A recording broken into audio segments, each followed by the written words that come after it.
It's so lovely to be here with so many brilliant people.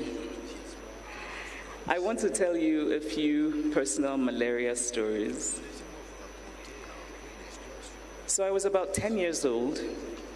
My mother had brought me to the medical center on the campus of the University of Nigeria in Nsukka, where I grew up.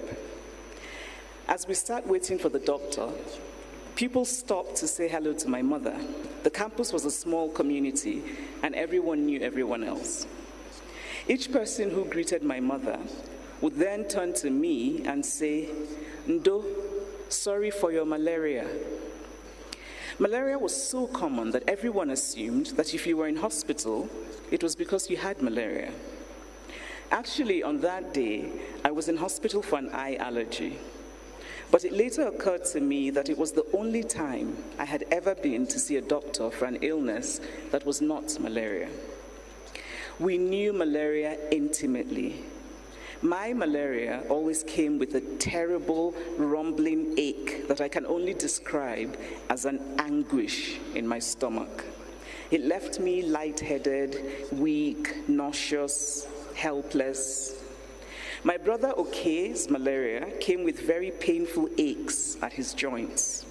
For my brother Kene, it was a bitter taste on his tongue, and his head would feel swollen to almost twice its size. Each time I had malaria, I didn't go to school. Once in class 2, at the age of 13, I had a very bad case of malaria that made me miss a whole week of school. It was during that week that quadratic equations were covered in mathematics. I missed it all. And since then, I have never been able to make any sense of quadratic equations. So maybe the only good thing I can say for malaria is that I cannot be held responsible for how terrible I am at mathematics. It is all malaria's fault. But I have another darker story. My friend, who I will call E, was 2 years older than me. She was pretty and popular, and she had a skill that we children considered very exotic. She could crochet. She would hold a crochet needle and a ball of wool, and before you knew it, a hat or a shawl had materialized. One day she fell sick. It was, of course, malaria. She took chloroquine tablets. 2 days later, she was shaking in bed. Then she had seizures.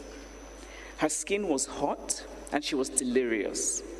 She was talking nonstop, but nothing she said made any sense. She was taken to the teaching hospital, which meant it was serious. She missed school for weeks. When finally she returned to school, we could tell that something was desperately wrong. Her eyes were glazed, and it seemed as if a different person had inhabited her body. We were told that she had cerebral malaria, that the malaria had got to her brain. It changed her life forever. But strangely, what haunted me the most was when it turned out that after that illness, she could no longer crochet. An illness can rob you of your talent, your special skill, your magic. She was never the same again. And I found myself thinking, just one mosquito bite and a person's life is changed forever. There are many stories like my friend's, and there are stories worse than hers. She did not die, but it is a kind of death to lose your life's potential forever. It is a kind of death to go from a bright person to a shadow of yourself. How can 25% of deaths in Nigeria be from malaria? I have to say that, like most Nigerians, I find myself being very protective of my country. And so when I read the statistics, the first thing I thought was, where did they get that from? But we know anecdotally, even anecdotally, that this is true. Why is it that so many people all over the world are still dying of malaria and other neglected tropical diseases that can be cured? It does not have to be like this. We can eradicate malaria and other neglected tropical diseases. And when we say neglected tropical diseases, I cannot help but wonder, Neglected by whom? Neglected by us. Because we don't often hear of them, we tend to forget that there are so many diseases that are killing people and blighting people's lives that do not have to. And so today is about putting an end to that.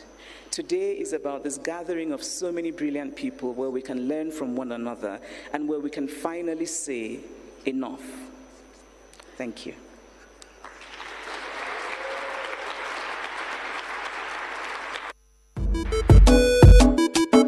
I'm a king, yes, I'm a king, I think